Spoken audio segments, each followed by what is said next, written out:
Hannah's Hiccups. Could you hold this twig right here for me? Amir asked his classmate Hannah as he reached for the glue. The two students were making a replica of a traditional Native American longhouse using natural materials they had collected at the park. Their paper bag full of small twigs and leaves was on the table next to a couple of bottles of glue and a picture of a longhouse from the internet. Up, Hannah hiccuped loudly. The sudden violent hiccup made her hand jerk. The twig she was holding knocked into the one next to it, causing their work in progress longhouse to collapse. Oh no, Hannah looked sadly at the ruined longhouse. I guess we can start over. Not until you get rid of those hiccups, Amir said. Try drinking some water. That should cure your hiccups. Hannah walked to the water fountain and took a few gulps. Did that work? Amir asked when Hannah returned. Up! Hannah hiccuped again. I guess not, Amir said. I know. Try holding your breath. Hannah inhaled until her lungs felt like they would burst. Then she pressed her lips tightly together and pinched her nose with her thumb and index finger. After 30 seconds, she looked at Amir hopefully.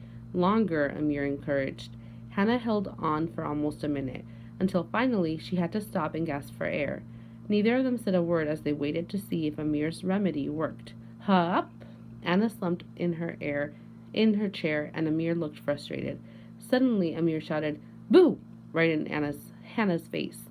Hannah jumped back. You scared me. That was the idea, Amir said. I was trying to scare your hiccups away. I think it worked, Hannah said happily, but then she hiccuped again. As Hannah recovered from her last hiccup, Amir picked up the brown paper bag and dumped its contents onto the table. He handed the now empty bag to Hannah and said, Hold this bag over your mouth while you breathe in and out. Hannah did as instructed, and the paper bag inflated and deflated with each breath. It seemed to work at first, but then the muffled sound of a hiccup echoed through the bag.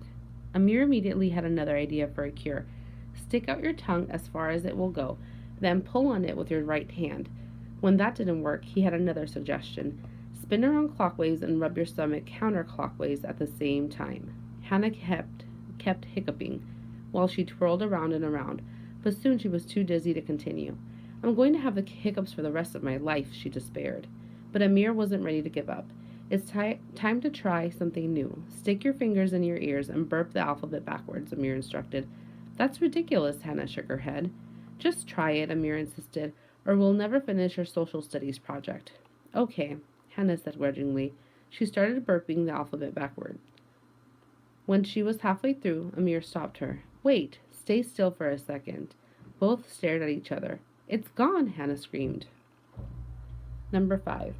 Which of the following best describes how the author organizes the structure of this story? A. The author starts and ends the story with a problem.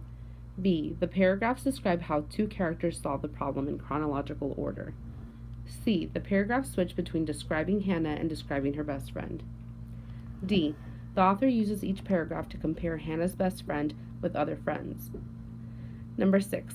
Which of these best describes the author's purpose in including Hannah's dialogue in paragraph 21? A. To give a summary about what the social studies project was about. B. To explain the reasons why Hannah did not burp the alphabet backward.